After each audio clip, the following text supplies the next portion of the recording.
North Korea launched a second ICBM on Friday into Japanese waters.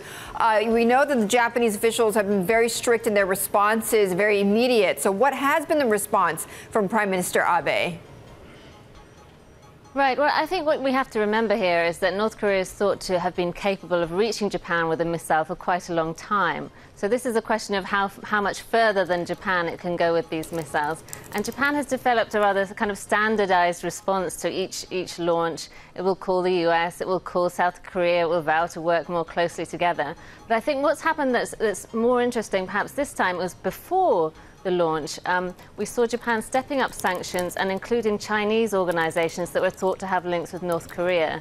So that's really putting some muscle behind the criticism that both the US and Japan have made of China, that it's not coming forward to put enough pressure on North Korea.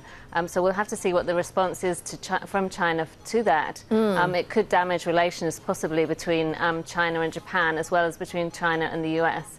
Prime Minister Abe is due to talk to President Trump on the phone this morning, so something more may come out of that on China. Okay, and we'll, of course, monitor Trump's tweets for any update on that conversation, Isabel. Now, on the domestic front, Abe is expected to reshuffle his cabinet later this week. What is behind this reshuffling?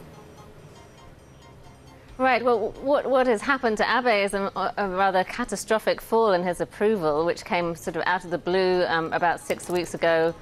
Suddenly, all the scandals that had been building up for the past few months suddenly seem to take effect on public opinion.